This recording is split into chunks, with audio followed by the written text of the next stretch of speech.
আমরা অণু বা আয়নের জ্যামিতিক আকৃতি নিয়ে আলোচনা করছি। তো এই অণু বা আয়ন যেগুলি সমযোজী বন্ধনে আবদ্ধ, তো তাদের জ্যামিতিক আকৃতির ডিটেলসে জানতে গেলে যে বন্ধনে তারা নিযুক্ত সেই বন্ধনের বন্ধন কোণ এবং বন্ধন দৈর্ঘ্য এই দুটি বিষয় কিন্তু জানা দরকার। তো হোয়াট ইজ বন্ড লেংথ বা বন্ধন দৈর্ঘ্য কি? বন্ধন দৈর্ঘ্য হলো, ধরো এ বি দুটি পরমাণু, এরা সমযোজী বন্ধনে আবদ্ধ। এদের পরমাণু দুটির নিউক্লিয়াসের মধ্যবর্তী দূরত্ব, পরমাণু দুটির নিউক্লিয়াসের মধ্যবর্তী দূরত্ব অর্থাৎ এ থেকে বি এর যে দূরত্ব, সেই মধ্যবর্তী দূরত্বকেই কি বলা হয়? সমযোজী বন্ধনের বন্ধন দৈর্ঘ্য। মধ্যবর্তী দূরত্বকে বলা হয় সমযোজী বন্ধনের বন্ধন দৈর্ঘ্য। অর্থাৎ যে দুটি পরমাণু সমযোজী বন্ধনে আবদ্ধ, সেই পরমাণু দুটির নিউক্লিয়াসের মাঝের যে দূরত্ব তাকে বলা হচ্ছে বন্ধন দৈর্ঘ্য। বন্ধন দৈর্ঘ্য যদি ডি হয়, তাহলে পরমাণু দুটির ব্যাসার্ধ যদি আর এ এবং আর বি হয়, তাহলে ডি সমান সমান কি হবে? আর এ প্লাস আর বি, আর এ প্লাস আর বি। এখন প্রশ্ন হলো, আমরা এই বন্ধন দৈর্ঘ্যকে কার বেশি হবে বা কম হবে সেটা কি করে জানবো? দেখো, একটা প্রশ্ন যদি করা হয়, এইচএফ, এইচবিআর, এইচসিএল, এইচআই কে বন্ধন দৈর্ঘ্যের ঊর্ধ্বক্রমে সাজাও, কার ক্ষেত্রে বন্ধন দৈর্ঘ্য বেশি হবে বা কম হবে সেটা কি করে নির্ধারণ করব? তো এই প্রসঙ্গে বলে রাখি, বন্ধন দৈর্ঘ্য পিকোমিটার কিংবা অ্যাংস্ট্রমে পরিমাপ করা হয়। তো এইচএফ, এইচসিএল, এইচবিআর, এইচআই এরা প্রত্যেকেই হ্যালো অ্যাসিড। এইচএফ এ ফ্লোরিন, সিএল, এইচসিএল এ সিএল, এইচবিআর এ ব্রোমিন, এইচআই তে আই, এইগুলো হলো হ্যালোজেন মৌলগুলো। তো আমরা পর্যায় সারণীতে পড়েছি হ্যালোজেন মৌলগুলির 17 নম্বর শ্রেণীতে থাকে, এবং এই শ্রেণীর সবচেয়ে উপরে থাকে, একদম প্রথম যে মেম্বার একদম উপরে যে থাকে সেটা হলো ফ্লোরিন, তারপরে ক্লোরিন, তারপরে ব্রোমিন, তারপরে আয়োডিন। তো একটা শ্রেণী বরাবর যত নিচের দিকে নামা যায় পরমাণুর আকার কি হয়? বৃদ্ধি পায়। তার মানে ফ্লোরিনের আকার সবচেয়ে বড়, সবচেয়ে ছোট, তারপরে ক্লোরিন, তারপরে ব্রোমিন, তারপরে আয়োডিন। তাহলে সবচেয়ে ছোট হচ্ছে ফ্লোরিন, সবচেয়ে ছোট fluorine, less than Cl, less than Br, less than I. সুতরাং এইচএফ, এইচবিআর, এইচসিএল, এইচআই এর মধ্যে যে পরমাণুগুলো যুক্ত, প্রত্যেকের ক্ষেত্রে হাইড্রোজেন কমন, তাহলে শুধু হ্যালোজেন পরমাণুগুলো আলাদা। তো তাদের মধ্যে যে ক্ষেত্রে পরমাণুর আকার ছোট হবে, তাদের ক্ষেত্রে ধরা যাক এইচ এর ব্যাসার্ধ হচ্ছে আর এ, তাহলে আর এটা সবগুলোতেই কনস্ট্যান্ট, কিন্তু এই বি পরমাণুটা সময় সময় আলাদা। বিটা কখনো এফ, কখনো সিএল, কখনো বিআর, কখনো আই। তো বিটা মানে আর বির মান তাহলে কি হচ্ছে? ফ্লোরিনের ক্ষেত্রে সবচেয়ে কম, তারপরে সিএল, তারপরে বিআর, তারপরে আই। তাহলে R F, R Cl, R Br, R I. তাহলে যেহেতু বন্ধন দৈর্ঘ্য হলো এই এ আর বি এর ব্যাসার্ধের যোগফল, তাহলে আর এ যদি কনস্ট্যান্ট হয়, যে পরমাণু, যে অণুটার ক্ষেত্রে আর বির মান কম হবে তার ক্ষেত্রে সেই অণুটার বন্ধন দৈর্ঘ্য কম হবে। অর্থাৎ এইচএফ, এইচবিআর, এইচসিএল, এইচআই এদের সকলের ক্ষেত্রে আর এ পার্টটা কনস্ট্যান্ট, কিন্তু আরবি পার্টটা যার ক্ষেত্রে কম হবে তার বন্ধন দৈর্ঘ্য কম, আর যার ক্ষেত্রে সবচেয়ে বেশি তার বন্ধন দৈর্ঘ্য সবচেয়ে বেশি। সেই অনুযায়ী দেখো, যেহেতু R F, R Cl, R Br, R I এই অর্ডারে রয়েছে, R F less than R Cl, less than R I, R Br, R I, সুতরাং সেই অর্ডারেই কিন্তু অণুগুলো তার বন্ধন দৈর্ঘ্যের অর্ডারও তাই হবে, অণুগুলোর বন্ধন দৈর্ঘ্যের মানও সেইভাবে সজ্জিত হবে। নেক্সট দেখো, যদি C single bond, C double bond, C triple bond, বলা হচ্ছে কোন প্রকার বন্ধনে বন্ধন দৈর্ঘ্য সর্বাধিক হবে। সি ট্রিপল বন্ড অর্থাৎ ত্রিবন্ধনে বন্ধন দৈর্ঘ্য সবচেয়ে কম, তারপরে দ্বিবন্ধন, তারপরে এক বন্ধন। তার মানে বন্ধন ক্রম বা বন্ধনের সংখ্যা নাম্বার অফ বন্ডস যত বৃদ্ধি পাচ্ছে এক বন্ধন অপেক্ষা দ্বিবন্ধনে, দ্বিবন্ধন অপেক্ষা ত্রিবন্ধনে দিকে বন্ধনের সংখ্যা যত বৃদ্ধি পাচ্ছে তত কি হচ্ছে, বন্ধন দৈর্ঘ্য ক্রমশ ছোট হতে থাকে। অর্থাৎ ট্রিপল বন্ডের ক্ষেত্রে বন্ধন দৈর্ঘ্য সবচেয়ে কম, তারপরে ডাবল বন্ড, তারপরে সিঙ্গেল বন্ড। ঠিক আছে, তাহলে ট্রিপল বন্ডে বন্ধন দৈর্ঘ্য সবচেয়ে কম, ডাবল বন্ডে তার থেকে বেশি, সিঙ্গেল বন্ডে তার থেকে। তাহলে যদি আমরা হাইব্রিডাইজেশন দিয়ে ভাবতে পারি সেটা কিরকম হবে, sp3 greater than sp2 greater than sp, তাহলে sp3 তে বন্ধন দৈর্ঘ্য বেশি তার থেকে sp2 থেকে, এবং sp2 আবার sp থেকে, এই অর্ডারে বন্ধন দৈর্ঘ্য কম। নেক্সট আমরা জানবো বন্ড অ্যাঙ্গেল কি, what is bond angle. What is bond angle বা বন্ধন কোণ কি? দেখো একটা অ্যাসিটিলিনের স্ট্রাকচার আমরা এখানে এঁকেছি, HC ট্রিপল বন্ড CH। একটা ছবি দিয়ে বোঝানো হচ্ছে কোন অ্যাঙ্গেলটার মান 180 ডিগ্রি। কার্বন পরমাণুর সঙ্গে যুক্ত দুটো বন্ধন, একটা CH একটা C ট্রিপল বন্ড C, এই দুটো বন্ধনের অন্তর্বর্তী কোণ কিন্তু 180 ডিগ্রি। এক্ষেত্রে কার্বন পরমাণুর সাথে যুক্ত যে দুটি বন্ধন CH আর C ট্রিপল বন্ড C, এই দুটো বন্ধনের মধ্যে যে কোণ, বন্ধনের যে অন্তর্বর্তী কোণ, তাই হলো 180 ডিগ্রি, এবং একেই বলা হয় বন্ধন কোণ। তাহলে এ ধরা যাক B আর C দুটো পরমাণুর সঙ্গে যুক্ত, তাই এই দুটো পরমাণুর সঙ্গে যে আলাদা আলাদা বন্ধনে যুক্ত, সেই বন্ধন দুটির যে অন্তর্ভুক্ত আমরা দেখলাম। তাহলে বন্ধন দৈর্ঘ্য কিন্তু সমযোজী বন্ধনের বন্ধন দৈর্ঘ্য বিভিন্নভাবে প্রভাবিত হচ্ছে বিভিন্ন কারণ দ্বারা। পরমাণুর আকার একটা কারণ আমরা হিসেবে পেলাম, যে কারণে ফ্লোরিনের সাথে আবদ্ধ যে পরমাণু যে সমযোজী বন্ধন তৈরি করছে তার আকার, তার বন্ধন দৈর্ঘ্য এর মান ছোট হচ্ছে, কম হচ্ছে, রাদার দেন কি আয়োডিনের সঙ্গে যুক্ত হয়ে যে সমযোজী অণু গঠিত হচ্ছে তার বন্ধন দৈর্ঘ্যের মান বেশি হচ্ছে, যেহেতু ফ্লোরিনের আকার ছোট এবং আয়োডিনের আকার বড়।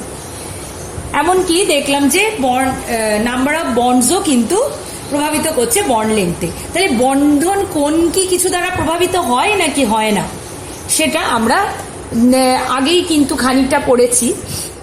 দেখো, ধরো অ্যামোনিয়ার নাইট্রোজেন কিভাবে রয়েছে, অ্যামোনিয়ার নাইট্রোজেন sp3 সংকরায়িত রয়েছে, আমরা করেছি এটা। তো sp3 সংকরায়িত রয়েছে, HNH বন্ড অ্যাঙ্গেল কিন্তু 107 ডিগ্রি। আবার দেখো মিথেন পরমাণুতে কার্বন, ওর কেন্দ্রীয় পরমাণু কার্বন, মিথেন পরমাণুর কার্বন কিন্তু sp3 সংকরায়িত, ওর বন্ধন কোণ কিন্তু 109 ডিগ্রি 28 মিনিট। অর্থাৎ আমরা তো দেখেছি যে সংকরায়ন কিভাবে একটা জ্যামিতিক আকৃতিকে এস্টাবলিশ করতে পারে, এবং প্রত্যেকটা জ্যামিতিক আকৃতির একটা নির্দিষ্ট বন্ধন কোণ থাকে।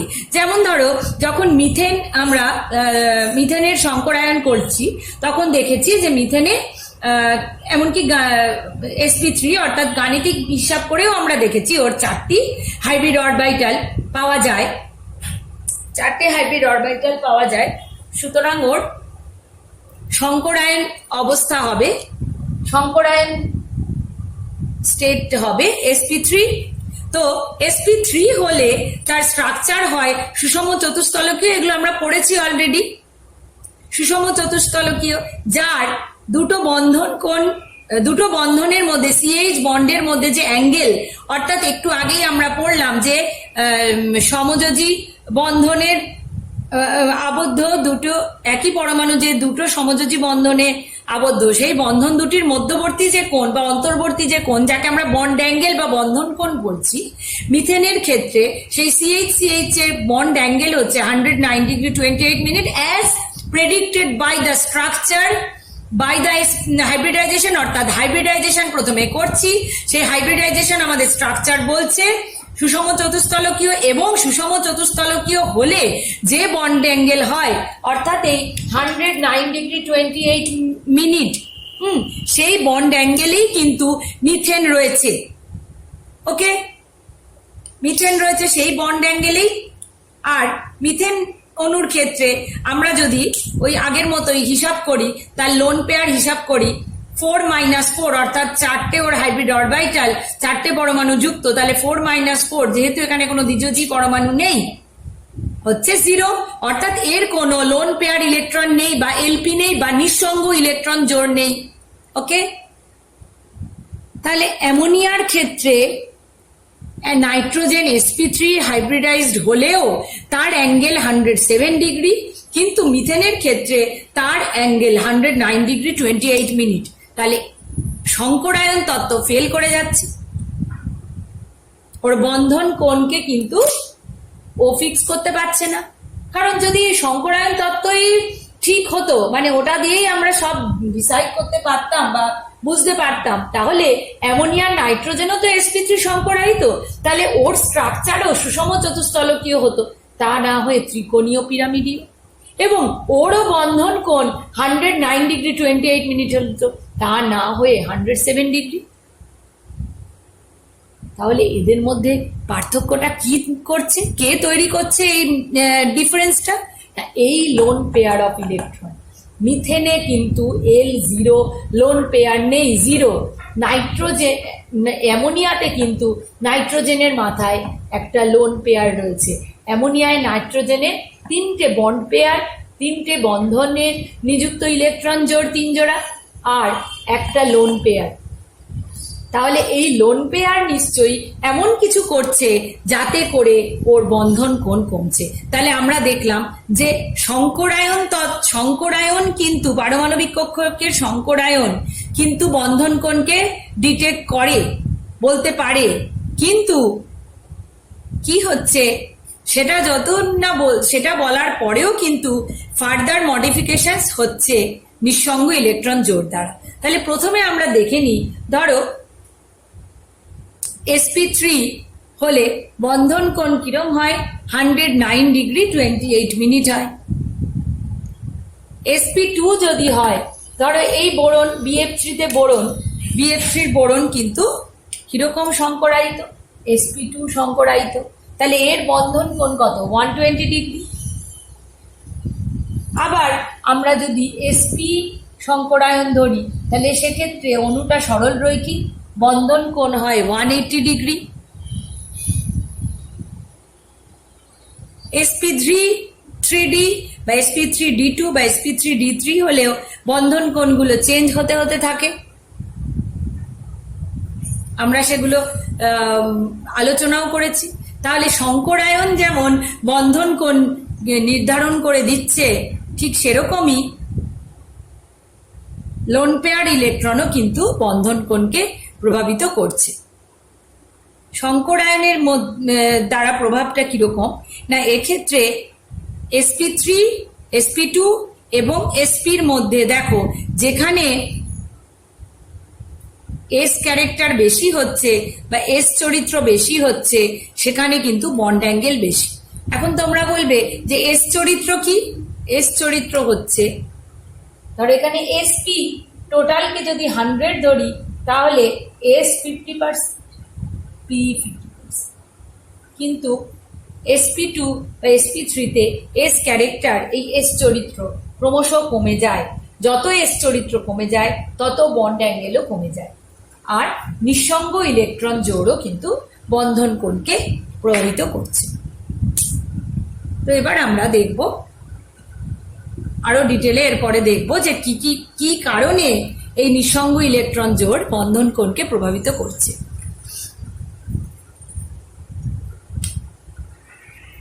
এখন দেখো, BF3-তে বোরন sp2 সংকরায়িত, তো অঙ্ক কোষে আমরা এইভাবে দেখব, x = 1/2 × 3 + 3 - 0 + 0, অর্থাৎ 3টে ওর ভ্যালেন্স ইলেকট্রন, বোরনের ভ্যালেন্স ইলেকট্রন 3, আর 3টে পরমাণুযুক্ত +3, কোনো আধান নেই তাই 3, এবং লোন পেয়ার অফ ইলেকট্রন কত? 0, অর্থাৎ কোনো লোন পেয়ার অফ ইলেকট্রন নেই, 3 - 3 অর্থাৎ 0। তাহলে 3টে বন্ড পেয়ার এবং 0 লোন পেয়ার। sp2 সংকরায়ন কি স্ট্রাকচার বলে? ত্রিকোণীয় সমতলীয়। তাহলে বোরন ফ্লুরাইডেও কিন্তু সেই স্ট্রাকচারই মেনটেন হচ্ছে। অর্থাৎ আমরা দেখছি যে লোন পেয়ার যেখানে থাকছে না, যেমন ধরো মিথেনের কার্বন পরমাণুতে বোরন পরমাণু মানে কেন্দ্রীয় পরমাণুগুলিতে যখন লোন পেয়ার থাকছে না, তখন সংকরায়ন তত্ত্ব যে স্ট্রাকচার বলে অণুগুলো সেই স্ট্রাকচার পায়। যেমন ধরো SF4 এ সালফার বহিস্থ কক্ষে 6টা ইলেকট্রন, ক্যালকুলেট করে আমরা পাবো ওর এক্স হলো 5, অর্থাৎ হাইব্রিড অরবিটাল 5টা, তার মানে sp3d সংকরায়িত সালফার, এবং এর একটা লোন পেয়ার রয়েছে। তাহলে 4টে ওর একটা লোন পেয়ার, 5টা হাইব্রিড অরবিটাল, তাহলে যদি একটা লোন পেয়ারে নিযুক্ত হয়, বাকি 4টে কি বন্ড পেয়ার, বাকি 4টে ফ্লোরিনের সঙ্গে বন্ধনে যুক্ত। তো দেখবো যে এও কিন্তু sp3d যে স্ট্রাকচার বলে, কি স্ট্রাকচার বলে? ট্রায়াগোনাল বাইপিরামিড বা ত্রিকোণীয় দ্বিপিরামিডীয়। তো সেই স্ট্রাকচারে কিন্তু ও থাকে না। তাহলে কি হয়? ও বিকৃত চতুস্তলকীয় স্ট্রাকচার তৈরি করে, যাকে আমরা সি-স বলছি, যে স্ট্রাকচারটা। অর্থাৎ বাচ্চারা পার্কে গিয়ে যে সি-সতে চড়ে, যাকে আমরা ঢেঁকি বলি, সেই সি-স এর মতো একটা স্ট্রাকচার। মনে করো এই দুটো এফ এ দুটো বন্ধু বসে আছে আর এইগুলো হচ্ছে ওর স্ট্যান্ড, তাহলে সি-স এর মতো স্ট্রাকচার। তাহলে এক্ষেত্রেও কিন্তু লোন পেয়ার রয়েছে, এবং কি কারণে আমরা এখনো জানি না। লোন পেয়ার এসে গিয়ে কি করছে? সংকরায়ন তত্ত্ব যে স্ট্রাকচার বলছে সেই স্ট্রাকচারে ওকে না রেখে অন্য স্ট্রাকচারে নিয়ে যাচ্ছে। এক্ষেত্রে যেমন বিকৃত চতুস্তলকীয় স্ট্রাকচার হচ্ছে। আরো কতগুলো মলিকিউলের আমরা এক্সাম্পল নেব এবং দেখব তাদের স্ট্রাকচারে কি চেঞ্জ হচ্ছে যখন লোন পেয়ার থাকছে, আবার কখন লোন পেয়ার থাকছে না, আমরা সেগুলো দেখব। তো দেখো BeCl2 অর্থাৎ এই ধরনের যে অণু, যেখানে কেন্দ্রীয় পরমাণুটি দুটি পরমাণুর সঙ্গে অন্য দুটি পরমাণুর সঙ্গে যুক্ত রয়েছে, এবং বন্ড পেয়ার ইলেকট্রন সংখ্যা যখন 2 হচ্ছে, তাদের মধ্যে অ্যাঙ্গেল হচ্ছে 180 ডিগ্রি, সরল রৈখিক আকৃতি। এখানে কিন্তু কোনো লোন পেয়ার নেই, শুধু বন্ড পেয়ার 2, নাম্বার 2। তাহলে এই ধরনের অণুর উদাহরণ হলো BeCl2। Be হচ্ছে sp সংকরায়িত, তার গ্রাউন্ড স্টেট 1:2s2 এবং এক্সাইটেড স্টেটে 2s আর 2p তে একটি করে ইলেকট্রন সমন্বিত অরবিটাল নিয়ে হচ্ছে sp। দেখো এখানে BeCl2 স্ট্রাকচার আমরা দেখতে পাচ্ছি, sp2p sigma bond, sp2p sigma bond তৈরি হয়েছে। অর্থাৎ দুটি ক্লোরিন পরমাণুর একটি করে pz অরবিটাল নিয়ে BeCl2 তৈরি হয়েছে। তো sp সংকরায়িত বলেছে, ওর জ্যামিতিক আকৃতি সরল রৈখিক, এবং যেহেতু এখানে কোনো লোন পেয়ার নেই, তাই এর জ্যামিতিক আকৃতি হাইব্রিডাইজেশন যা বলছে সেটাই থাকছে।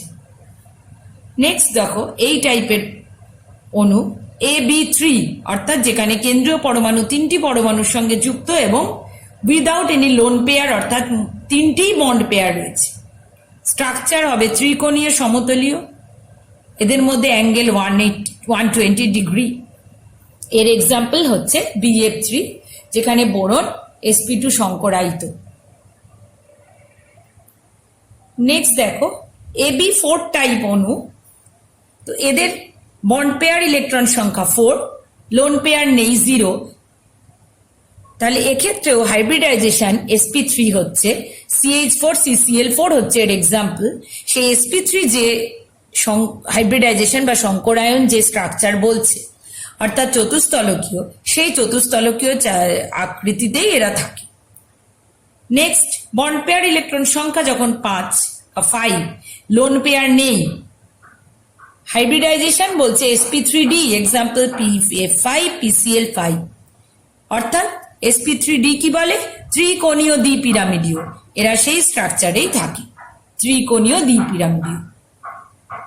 বন্ড পেয়ার ইলেকট্রন সংখ্যা যখন 6, এক্সাম্পল SF6, সালফার বা কেন্দ্রীয় পরমাণু যেখানে sp3d2 সংকরায়িত, এই সংকরায়ন বলছে অক্টাহেড্রাল বা অষ্টতলকীয় স্ট্রাকচার, এবং এই অণু যেখানে এ কেন্দ্রীয় পরমাণু এবং 6টি বি পরমাণুর সঙ্গে সে যুক্ত সমযোজী বন্ধনে এই AB6 টাইপ অণু যেখানে কোনো লোন পেয়ার নেই, তার স্ট্রাকচার অষ্টতলকীয় অর্থাৎ সংকরায়ন তত্ত্ব যা বলছে সেই ধরনের স্ট্রাকচারই সে আমাদের প্রোভাইড করছে। সুতরাং বলা যায় যে যদি কখনো লোন পেয়ার না থাকে তাহলে যে সংকরায়ন যে স্ট্রাকচার বলছে সেই স্ট্রাকচারই আমরা পাচ্ছি।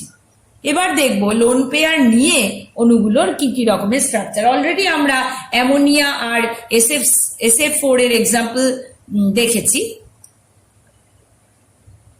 আরো কতগুলো এক্সাম্পল এবার আমরা দেখব। তো এই লোন পেয়ার সমন্বিত অণুগুলোকে আমরা কিভাবে এক্সপ্রেস করছি? লোন পেয়ারকে ই চিহ্নিত করেছি, তাহলে ওদের সাধারণ সংকেত ধরা যাক প্রথমটার AB2E, অর্থাৎ AB2, এ হলো কেন্দ্রীয় পরমাণু, বি মানে বন্ড পেয়ার, তাহলে ওর বন্ড পেয়ার কটা? B2 মানে দুটো, লোন পেয়ার কটা? E1 মানে একটা, তাহলে দুটো বন্ড পেয়ার, লোন পেয়ার একটা। কিরকম স্ট্রাকচার হবে? ইলেকট্রন কিভাবে সজ্জিত থাকবে? ট্রায়াগোনাল প্ল্যানার। এক্ষেত্রে কিন্তু ইলেকট্রনের সজ্জিত যেরকম থাকার কথা, অর্থাৎ সংকরায়ন যে স্ট্রাকচার বলার কথা সেই স্ট্রাকচারে থাকবে না। তাহলে অণুর আকৃতি কোনটা হবে? এই কলামে আমি যেগুলো লিখেছি সেটাই কিন্তু অ্যাকচুয়ালি অণুটার আকৃতি হবে। আমাদের প্রেডিক্টেড বা এক্সপেক্টেড স্ট্রাকচার হবে এরা, আর অ্যাকচুয়াল আকৃতি হবে এরা। ঠিক আছে, তাহলে AB2E যেখানে বন্ড পেয়ার দুটো, লোন পেয়ার একটা, যেমন SnCl2O3SO2, এখানে কেন্দ্রীয় পরমাণু sp2 সংকরায়িত, তাহলে স্ট্রাকচার হওয়ার কথা ছিল ট্রায়াগোনাল প্ল্যানার, কিন্তু না হয়ে হচ্ছে বেন্ট বা কৌণিক বা ভি শেপড। নেক্সট AB3E, অর্থাৎ তিনটে বন্ড পেয়ার একটা lone pair, example PH3NH3PF3NCl3ASCH3, সংকরায়িত, sp3 সংকরায়িত, তাহলে হওয়ার কথা ছিল টেট্রাহেড্রাল, অর্থাৎ এই স্ট্রাকচারটা হওয়ার কথা ছিল, ইলেকট্রন জোড় এভাবেই সজ্জিত থাকত, কিন্তু আকৃতি হচ্ছে কি ত্রিকোণীয় পিরামিডীয়। অর্থাৎ লোন পেয়ার যখন যখন ইন্ট্রোডিউসড হচ্ছে, এখন আমরা যে চার্টটা বলছি, যে এক্সাম্পলস গুলো বলছি, সেই এক্সাম্পলে কি এক বা একাধিক নিঃসঙ্গ ইলেকট্রন জোড় রয়েছে। লোন পেয়ার আসা মাত্রই ওর প্রেডিক্টেড শেপ থেকে বা প্রেডিক্টেড যে স্ট্রাকচার বা শেপ, সেখান থেকে ওকে চেঞ্জ করে ডিফারেন্ট একটা আকৃতি দিচ্ছে। তো AB2E2 অর্থাৎ দুটো বন্ড পেয়ার, দুটো লোন পেয়ার। এখানেও কিন্তু H2O H2S sp3 সংকরায়িত, তাহলে টেট্রাহেড্রাল হওয়া উচিত ছিল, না হয়ে বেল স্ট্রাকচার হচ্ছে যে যার বন্ড অ্যাঙ্গেল 109 ডিগ্রি 28 মিনিটের কম। এক্ষেত্রেও বন্ড অ্যাঙ্গেল 109 ডিগ্রি 28 মিনিটের কম। AB4E বন্ড পেয়ার 4টে, lone pair 1, bond pair 4, lone pair 1। Hybridization sp3d হওয়া উচিত ছিল ট্রায়াগোনাল বাইপিরামিড বা ত্রিকোণীয় দ্বিপিরামিডীয়, কিন্তু হচ্ছে বিকৃত চতুস্তলক, যেমন কি SF4।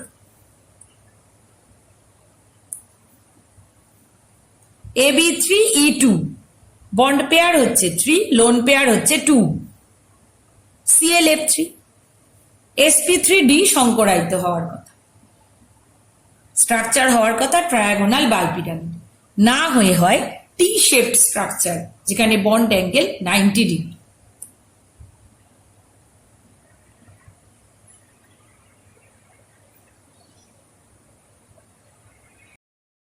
AB5E bond pair 5, lone pair 1, BrF5 হচ্ছে এক্সাম্পল, sp3d2 হলো ওর সংকরায়ন, তাহলে ওর প্রেডিক্টেড স্ট্রাকচার হচ্ছে অক্টাহেড্রাল বা অষ্টতলকীয়, কিন্তু অ্যাকচুয়াল আকৃতি হচ্ছে বর্গ পিরামিডীয় বা স্কোয়ার পিরামিডাল।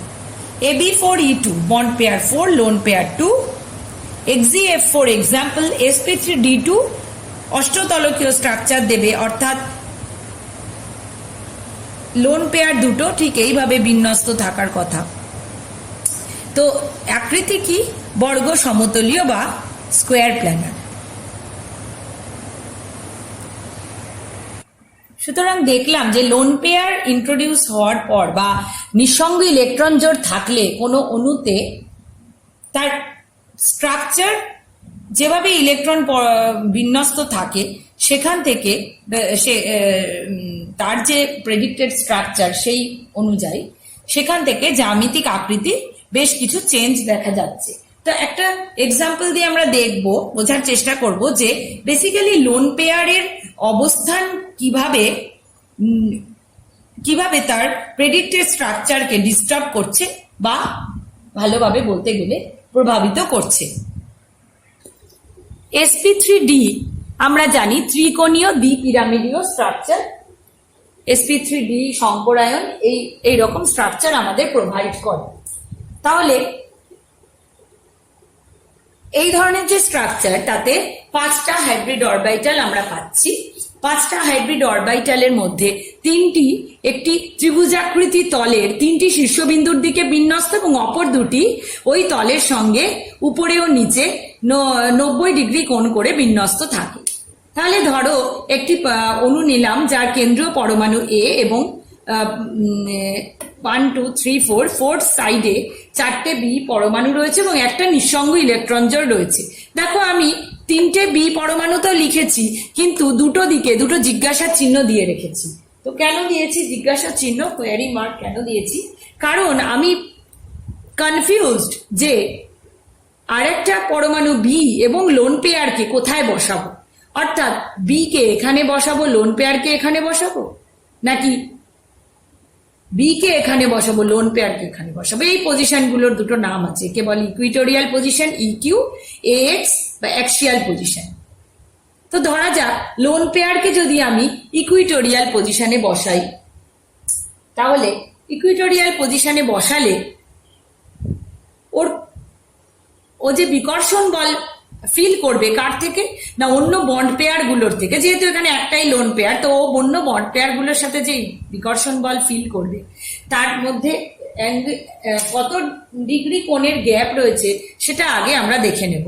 যদি এখানে লোন পেয়ার থাকে তাহলে ও দুটো বিকর্ষণ বল ফিল করবে 120 ডিগ্রি অ্যাপার্টে। তো 120 ডিগ্রি অ্যাপার্টে যে বিকর্ষণ বল হয় আমরা পড়েছি যে লোন পেয়ার রিপালশনটা সবচেয়ে বেশি হয় 90 ডিগ্রিতে, তার থেকে একটু কম 120 ডিগ্রি এবং সবচেয়ে কম হয় 180 ডিগ্রি।